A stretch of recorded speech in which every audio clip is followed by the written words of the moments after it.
This channel does not promote any violent, harmful, or illegal activities. All content provided by this channel is meant for an educational purpose only. পুজোর আনন্দ মাটি হওয়ার জোগাড়। পুজোর উদ্বোধন শুরুর দিনই দফায় দফায় বৃষ্টি। আগামী 4 থেকে 5 দিন রোজই বিক্ষিপ্ত বৃষ্টির একটা পূর্বাভাস দেওয়া হয়েছে। ঘূর্ণাবর্তের প্রভাবে মঙ্গল এবং বুধবার 3 জেলায় ভারী বৃষ্টির পূর্বাভাস। কমলেশ রয়েছেন আমাদের প্রতিনিধি। কমলেশ, এই মুহূর্তে তোমার কাছে কি আপডেট রয়েছে? দেখো, প্রথমত এই মুহূর্তে দক্ষিণবঙ্গের বেশ কিছু জেলায় বৃষ্টি হচ্ছে, যেটা কলকাতাতেও খানিকক্ষণ আগে হচ্ছিল। এখন এই মুহূর্তে দক্ষিণ 24 পরগনায় আগামী 1 থেকে 2 ঘন্টা লাল সতর্কতা রয়েছে। পূর্ব মেদিনীপুরে কমলা সতর্কতা এবং পশ্চিম মেদিনীপুরেও আগামী কয়েক ঘন্টায় বৃষ্টি হবে। এটা আজকের এই মুহূর্তের পূর্বাভাস। আগামী কয়েকদিন একটা ঘূর্ণাবর্ত রয়েছে, সেটা আন্দামান সাগরের কাছে, সেটা ক্রমশ বাংলাদেশ উপকূলের দিকে সরে আসছে। তার প্রভাবে মঙ্গল এবং বুধবার দক্ষিণবঙ্গের জেলাগুলোতে আরো বৃষ্টি বাড়বে এবং এই সময়টা দক্ষিণ 24 পরগনা, পূর্ব এবং পশ্চিম মেদিনীপুরে ভারী বৃষ্টি হতে পারে মঙ্গল এবং বুধবার।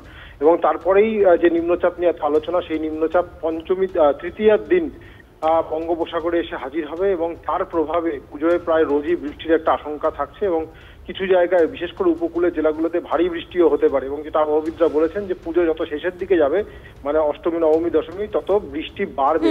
অর্থাৎ পুজো নিয়ে ক্রমশ আশঙ্কা বাড়ছে। এই মুহূর্তে পুজোর প্রস্তুতিতে বারবার বাধা বৃষ্টির, এবং এটাই আগামী কয়েকদিন চলতে থাকবে। একেবারেই ধন্যবাদ কমলেশ। রাত পেরোলেই মহালয়া, তার উপর আজ থেকেই তো পুজোর উদ্বোধন হতে শুরু করেছে। কিন্তু দেখুন, আজ সকাল থেকে আকাশের মুখ ভার এবং কোথাও কোথাও বেশ ঝমঝমিয়ে বৃষ্টি হলো। কিন্তু আগামী কয়েকদিন অর্থাৎ বোঝাই যাচ্ছে, যেমন আমার সহকর্মী কমলেশ বোঝালেন, যে বেশ বৃষ্টি আমরা পাবো। আমার সঙ্গে রয়েছেন আমার সহকর্মী রঞ্জিত। রঞ্জিত, তুমি যে তোমার দিকে যদি আমি সল্টলেক দিক চত্বরের দিকে নজর রাখি, সেখানে বড় বড় বেশ কিছু পুজো রয়েছে। শ্রীভূমি রয়েছে, দমদম পার্ক রয়েছে, আরেকটু এগোলেই টালা প্রত্যয় রয়েছে। তার মানে সেই পুজো উদ্যোক্তারা তারা কতটা চিন্তায় রয়েছেন, তারা কি বলছেন? এই বৃষ্টিতে তো যথেষ্ট সমস্যায় পড়তে হচ্ছে এখন শেষ প্রস্তুতিতে।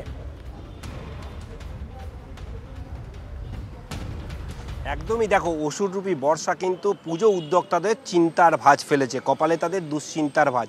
এবং তুমি জানো যে আবহাওয়া দপ্তরের পূর্বাভাস ইতিমধ্যেই দিয়েছে, যেটা পূর্ব উত্তরপ্রদেশ এবং বিহারের সংলগ্ন এলাকায় একটি নিম্নচাপ তৈরি হয়েছে। সেই নিম্নচাপের অভিমুখ কোন দিকে যাচ্ছে তার উপর নির্ভর করবে আগামী কয়েকদিনের আবহাওয়া দপ্তরের পূর্বাভাস, অর্থাৎ বৃষ্টি কতটা হবে, কত পরিমাণ বৃষ্টি হবে। এই মুহূর্তে সকাল থেকে যেটা দেখা যাচ্ছে যে সকাল থেকেই আকাশের মুখ ভার, কালো হয়ে এসছে, কখনো মাঝারি, কখনো অল্প স্বল্প বৃষ্টি হচ্ছে। কিন্তু এই মুহূর্তে সল্টলেক জুড়ে কিন্তু ছিটেফোঁটা বৃষ্টি চলছে। এবং সবথেকে দুশ্চিন্তার কারণ, অর্থাৎ আজই উদ্বোধন হতে চলেছে কিন্তু এই শ্রীভূমির পুজো প্যান্ডেল, এবং সেখানে দাঁড়িয়ে মুখ্যমন্ত্রী মমতা বন্দ্যোপাধ্যায় উদ্বোধন করবেন। এবং তার আগেই দুশ্চিন্তার ভাঁজ পুজো উদ্যোক্তাদের, কারণ সকাল থেকেই যে বড় কর্মব্যস্ততা ছিল, তার মাঝেই যে আবহাওয়া দপ্তরের যে পূর্বাভাস, অর্থাৎ নিম্নচাপের যে কর্মব্যস্ততা ছিল, সেটাতে যথেষ্ট ধাক্কা খেয়েছে।